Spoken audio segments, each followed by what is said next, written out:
We're going to talk through, let me minimize this, reading the 1992 plan, death of the three-person commission default, and ballot outcomes. And I will spend a good bit of time on that because I know that's really what people care about the most. Except it's not advancing. Oh yeah, it's all about voters' choice, and that is why the commission has acted. So starting with reading the 1992 plan. This is important, and I'm going to get into a little bit of legal analysis, but it's important because issues with the plan have been reading problems. They have not been drafting problems. They have not been plan problems. I've been pushed down an item on the. So it's important to keep in mind that our 1992 plan set up the Utah's first expanded commission form of government. I'm going to walk you through how that was done. It was done through a combination of the traditional management arrangement form, and that language is used in our 1992 plan, which was defined in 1992 statutes as the commission, and an optional structural form, which was the general county modified that you often hear people refer to. As the change in form of government and statutes have changed over time, these management arrangement forms have evolved into our permissible forms of government you see now in Chapter 52A. The structural forms have evolved for a period of time into permissive extras and optional plans for county government until they were eliminated altogether from the form of government statute. So the emphasis on the management arrangement in the 1992 plan is very important.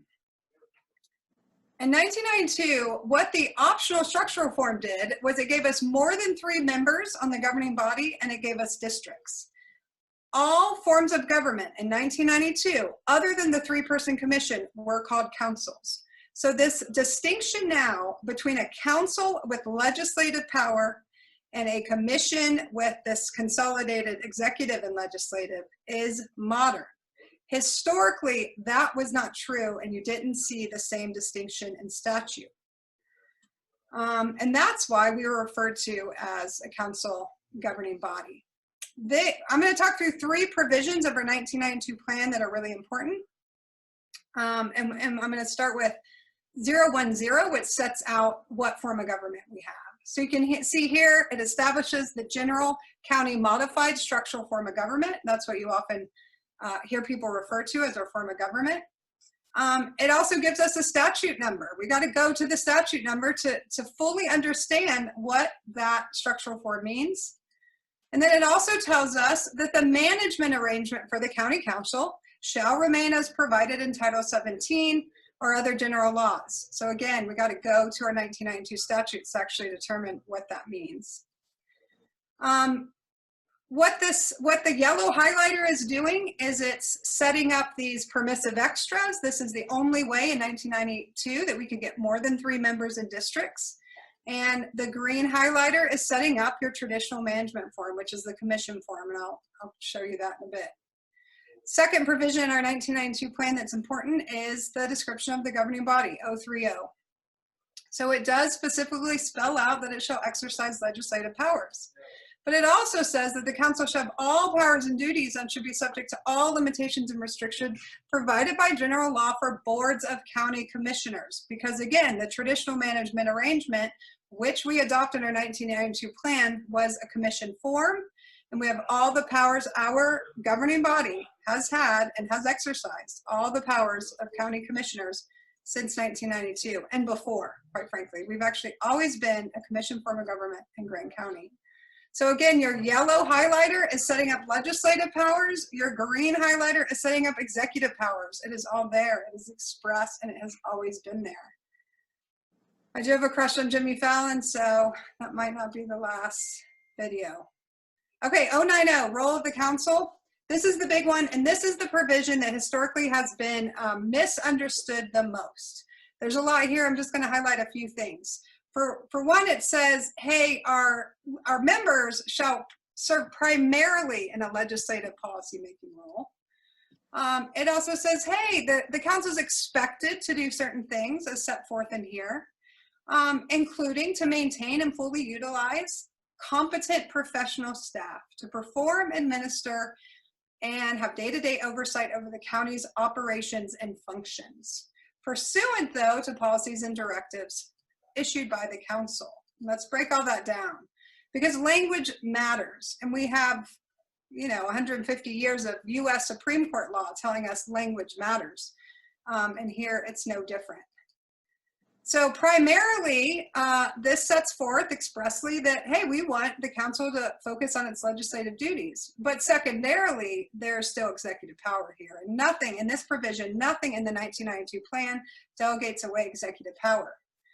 Keep in mind that the expectations are permissive, and all language in the 1992 plan related to any sort of day-to-day operations is permissive only. The only time you see a shall or a must is referring to powers of the county that are very strongly defended in the governing body. County staff is preferred, but no executive position or branch is created, and this is crucial because under every statute ever created from 1953, which is when you see the first form of government statute, to delegate executive power away, you have to create by name and by qualifications an executive position or create a separate executive branch. That was never done in Greene County. Talks about operations and functions. Operation functions are duties. They are not powers. And then, of course, you see here that all of this permissive direction is still at the prerogative of the council that maintains control of its executive power. Okay, so that was the 1992 plan. Now I want to focus just a little bit on 1992 statutes, because again, that's really important. This is the statute 1735A-7, and the form of government statute used to be 35A. It evolved many times into what's now 52A. But it says here, hey, here's what optional plans can approve. And one of these, one of the structures that we could have is 1C. One of the optional forms of structural arrangements joined with the management arrangement for county government provided by its Title 17. Again, that's referring to your traditional commission form of government. Check out, for example, subsection B here. It actually says, hey, you could have the traditional structural arrangement joined with an optional management arrangement. That's not what we chose, and the drafters and then later the voters upheld the structure we did choose, which was an optional structural form, because that is what got us more than 3 people in districts, and also the traditional management arrangement, which of course was the commission form, which we'll continue to talk through. These are the 4 optional structural forms that were set out in 1992. You'll see this 1977 here. That is because the statute as of 1992 had not changed since 1977. That's when it was adopted. So one of the optional forms is the general county modified. And you see here in this highlighter that, again, this is how we get more than 3 members in districts. It was the only way we could do it back then. It does talk about legislative powers here.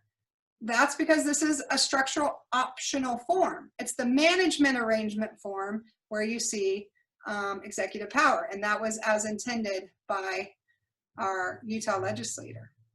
So in 1992, to find out more about this commission form, you got to go to chapters 4 and 5. I'm giving you 3 sections of chapter 4. And every single section in chapter 5 back from 1992 sets forth the powers of the county commission. They were total, they were complete, they were not limited, but I'm not going to put up a whole chapter here.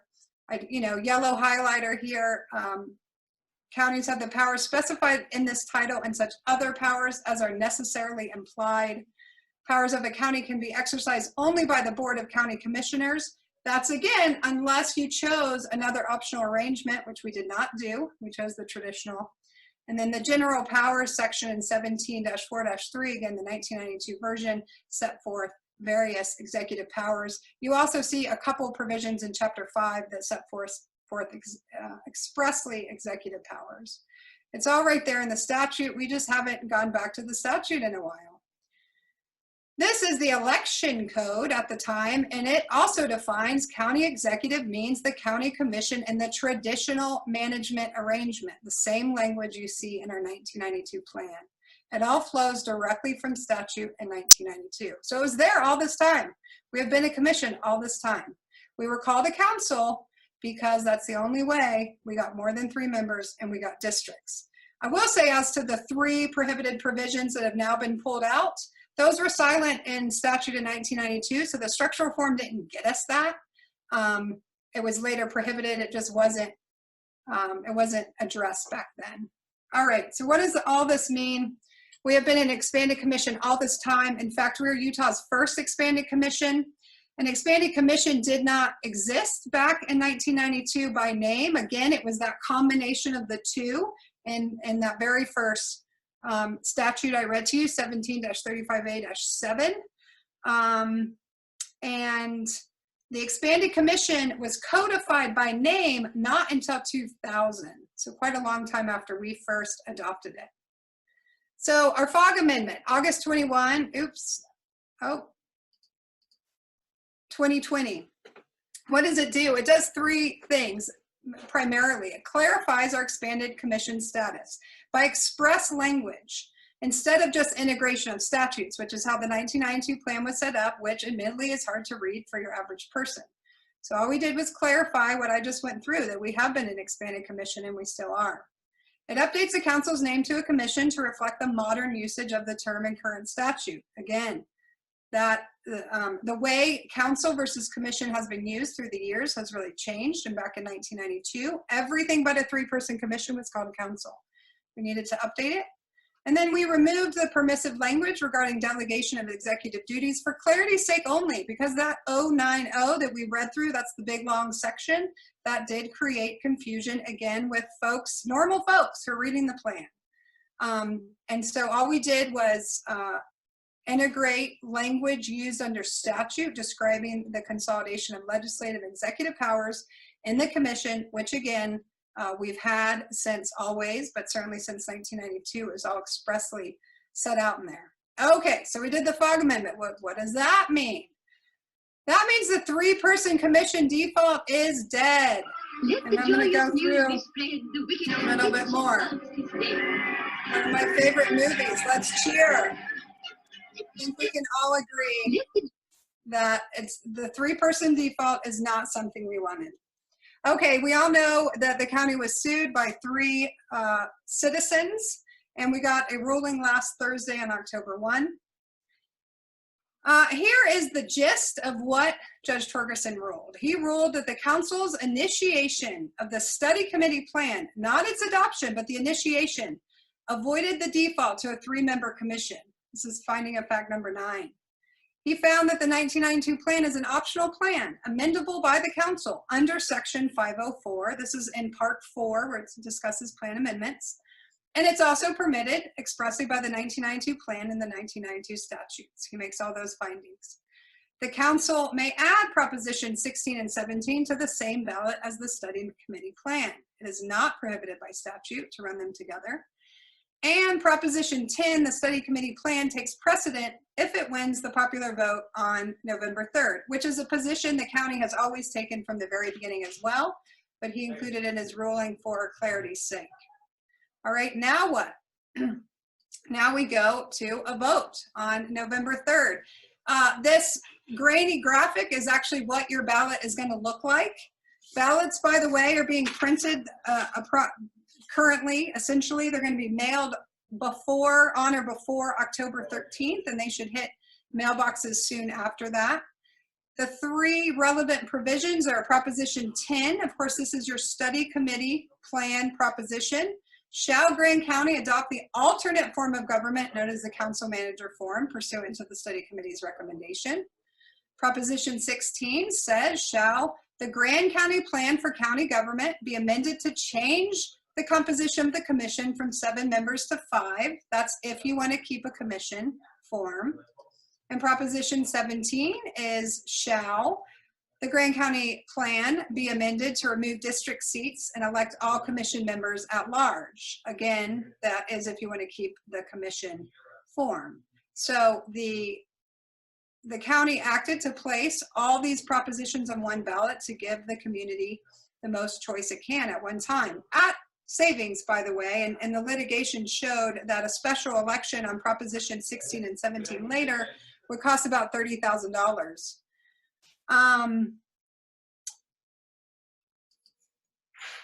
It's important to vote. And there's a lot of information we have gotten behind in educating folks because of the litigation, but now that we're back, or now that we're through that, we're gonna focus on education. Okay, what does it all mean? This is a graphic we will upload to the county website. I'm not gonna go through it because it doesn't make a lot of sense for my brain, but I'm gonna display it a few other ways because it is confusing. There's a lot of different options for what happens. Okay, if you vote yes on all of them, then the council manager form of government controls. It takes precedence. You're going to end up with a 5-member council manager form and no districts. That's if you vote yes on all. If you vote no on all, we are going to default to our existing form of government, which is our 7-person expanded commission with districts. This is the same government we've had since 1992. All we've done through our August FOG amendment, as I call it, is clarify that what we've had has actually been consistent with statute for all the reasons we just talked through. Okay, a yes on 10, right, is gonna take precedence over anything else. So no matter what you do on 16 or 17, if you vote yes on the first question, which is 10, then you're gonna end up with your council manager form of government. However, if you vote no on 10, then what you do on 16 and 17, the next two, matters. So if you vote no, yes, yes, we're going to end up, and it wins the popular vote, of course, we're going to end up with a 5-person expanded commission with no districts. So that's different than what we have now in both number and districts. If you vote no, yes, no, we're going to end up with a 5-person expanded commission with districts. Same districts we have now. Well, actually, I should explain, because if the number reduces, and that, of course, just like the study committee plan, we'll have a 2-year transition, and so this will be effective in the election of 2022. The districts will get redrawn by the county commission in that time, but you'll keep 2 at-large positions, and you'll have 3 district positions. And we'll get into that later too. And a no, no, yes is a 7-person expanded commission with no district. So it's the same number, but all positions would be at large. Okay, here's another way to think about it. I'm giving you 3 ways to think about it, and we're going to upload all this to our county website. If you like what we have, then vote no on everything. Okay, that's going to again preserve our 7-person expanded commission with districts. If you think we can improve, well, number one, if that's because you want a different form of government and you like the council manager form of government, which gives us a separate executive branch, vote yes on Proposition 10. If you like, well, if you're interested in 5 versus 7, you have 2 choices. So you will end up with 5 members, and if you vote yes on Prop 10, which is the study committee form, council manager form, or you can end up with 5 if you vote yes on question 16, Proposition 16. If you want to stay with 7, you want to vote no on all. What about districts? If you like districts, then you're going to vote no on the study committee plan, because that's all at large, and no on 17. So we'll keep disseminating this information to folks. There's a lot more that I didn't cover. I wanted to keep it as concise as possible. I really wanted to focus on the legal stuff. I'm doing an interview 5 p.m. on Monday, October 12th with KZMU. I really want to focus on answering people's questions. So I encourage you to call in on October 12th, and we'll take all those questions. We also are working on a Q&A that we're going to put up on our county website that has a lot more information. There's been a lot of questions about compensation, part-time versus full-time, redistricting plans, what that 2-year transition looks like. All of those questions will be answered on a Q&A. We also have the voter information pamphlet. It's already online. There's a lot of information there. Let's see if this works. We're going to go to it now.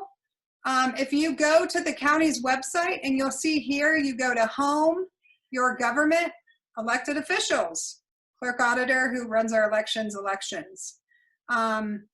It talks through the 4 propositions. Of course, Proposition 8 is the city's tax for recreation. And then you have the 3. What's cool here is you're going to click on whichever one you want to look through, and you will get a summary of the proposition, and you also get arguments for and against. And that's true of all of each proposition. And Quinn has worked hard on that, and that's Quinn's office putting all that together. And otherwise, you can always email me, and I have no idea how to get back to where I was. There I am, csloan@grandcountyutah.net if you have other